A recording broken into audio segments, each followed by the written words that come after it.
Star Wars Episode 13, Splintered Galaxy. Vertebrate Z, Story Spine. Chapter ? Shade of an Era Past. Jason awoke suddenly in the middle of the night, sweating profusely. Though he felt cold, his body dripped with sweat from his forehead to the nooks between his toes. He could no longer lay down, forced to move about in his discomfort. He slipped his shoes on lazily after wiping the sweat off his feet with a nearby dirty shirt. Like his room back on Yavin, he didn't keep things as tidy as his mother would have encouraged him.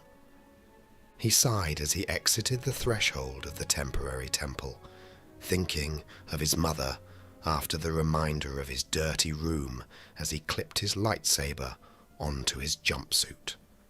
After a small corridor through the shelter, he emerged to the silent, open valley of the Jedi, with New Republic building equipment strewn about its acreage. The winds gusted and rose intermittently as he walked about. He moseyed about half asleep, until he heard a single voice growing and fading with the winds of the desert. A growing temporary loudness allowed him to hear the mysterious voice say, "You do not know what comes. You will need more to be more." Jason attempted to follow the voice out and track its location. He didn't recognize the voice and was wary of malintent. This valley and the occasional petrified corpse made him paranoid. He continued on, remembering what Luke would say about fear. Fear is natural, Jason. One can only be brave when they are afraid. It is a Jedi's job to learn how to overcome that fear and carry on where others would not. He kept his hand near to the hilt of his saber as he continued on, finding himself gradually drawn to a doorway leading downwards. He stopped in front of the door, unsure if it was the right path as he looked about. "Bring your saber. Come forward.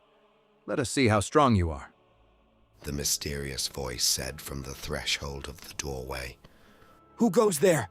Who is that?" Jason stated, drawing his saber and igniting it quickly. An elegant yellow blade erupted, humming proudly in the dark of the valley. He couldn't feel the presence of anyone, where he usually could. This voice must be something possessing the ability to block his perception in the Force. "Show yourself!" Jason stated as he stared into the doorway readily and pointed his saber towards it. An odd warmth emerged from the doorway, which he could feel very prevalently. However, the odd sweating sensation he had felt before was now completely diminished. "I cannot. I am confined," the voice said, now behind Jason. Jason turned quickly with the yellow lightsaber facing towards its direction, though he saw nothing. "Where? What are you?" Jason asked warily as he looked about with his physical eyes and the Force. "Descend into my chamber, and I will show you," the mysterious voice said calmly. Somewhat intrigued, Jason cautiously stepped forward with his saber in a guard stance ahead of him. Through the small doorway, he entered a grand staircase with many odd-looking statues about it on various tiers, parallel to the staircase. The statues all seemed different, as if depicting specific individuals. "What is this place?" Jason asked aloud. "This is my Hall of Glory. Here I have carved the likeness of the greatest combatants in my day into stone before I set out for galactic conquest. They are many." "Combatants? Of what nature? Jason asked as he walked down the steps, further down the grand staircase and coming into view of a large antechamber with many odd crystalline structures about it. Combatants of your nature. The mysterious voice said, with palpable anger. Suddenly, a human form appeared at the bottom of the large antechamber, wearing a long, flowing cloak of a dark color. I should have known! Jason said boldly, standing his ground and battle-readying his saber. Igniting a saber seemingly of the color black, the form wasted little time and began to ascend the stairs inhumanly fast. The form reached Jason in no time at all, swinging out with the black saber and forcing Jason to react. Their sabers clashed, and a flurry of strokes ensued between them. The acrobatics and spatial mastery of the mysterious figure was uncanny, like a training probe with a lightsaber. However, he was quite good against training probes. Jason tracked his opponent, nearly tagging the figure with every stroke. Having the figure on the run, he stayed close and swung wildly to maintain the status quo and momentum as he chased him deeper into the antechamber. Spinning aggressively, the figure quickly turned the tides of the combat with a hard swing of the darksaber into Jason's yellow blade. Jason backpedaled with the momentum to keep a firm grip on his blade as the cloaked form pressed forward with deep laughter at the volume of a whisper. For some reason he couldn't explain. The laughter angered him. Was he being mocked? He almost slew this Burgrat several times over now. Jason began to swing angrily, attempting to change the status quo once more and force the form into defense. This continued for a dozen strokes when Jason pressed the form against a wall and forced a clash of their sabers. Laughing under his breath again, the figure held his own and began to press with impossible strength. Without warning, a second dark blade erupted from the bottom of the saber's hilt, and the shadows under the hood showed only a smile from what Jason could see. With a quick sidestep, redirection of their blades, and twisting of the bottom blade, the blade cut through Jason's midsection from between the legs to his skull. He had never felt such cold heat before. His body began to collapse as his lightsaber turned off, when suddenly Jason realized he could still feel. He wasn't dead.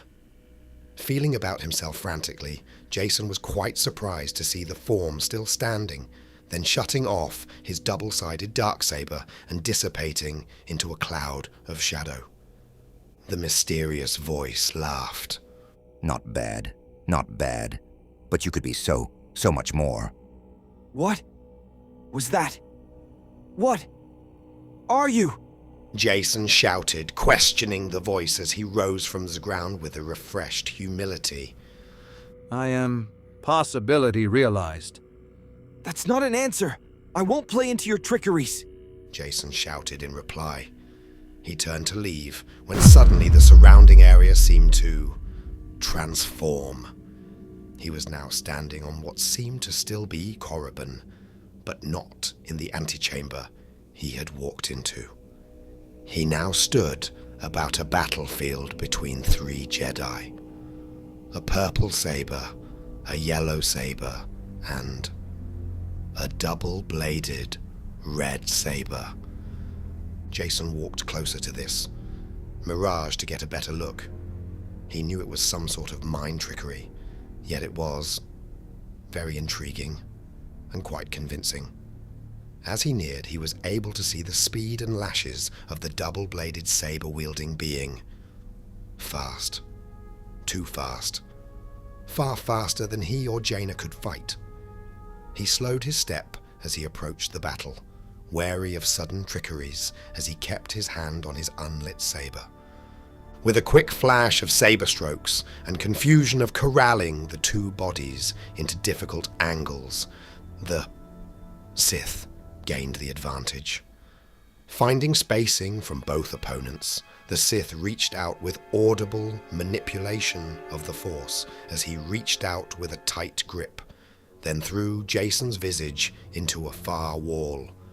Jacen's visage was able to combat some of its momentum, but not enough to prevent damage or remain a threat. The Sith turned quickly, erupting sands from his feet as he dashed towards Jaina. With a series of saber swings and pugilistic footwork, the Sith performed a deadly, calculated kata upon her. Kicking her wrist, spinning about, breaking the inside of her knee, then kicking her square in the stomach with visibly intense force and momentum. She was broken. Pushed backwards into a kneel and fighting for breath, Jaina dropped her saber to the sands. The tattooed Sith approached smoothly and confidently, without fear, only malice. A protege of Skywalker, the protege of Kenobi. I will settle for this prize as I watch the life leave your eyes. The tattooed Zabrak, with the double-bladed saber, stated coldly as he towered over Jaina, approaching slowly and ready to strike down at the disarmed Padawan. No! Jacen's visage shouted, dashing forward and slicing with his saber.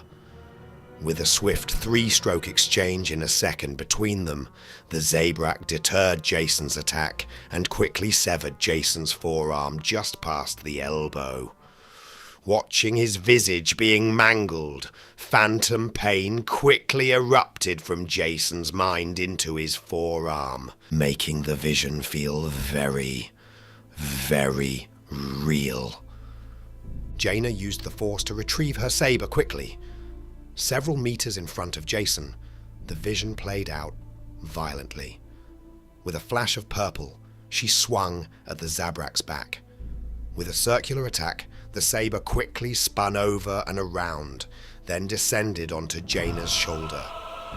With a violent slash, the saber tore through her shoulder and deep into her lower stomach, ripping sideways out.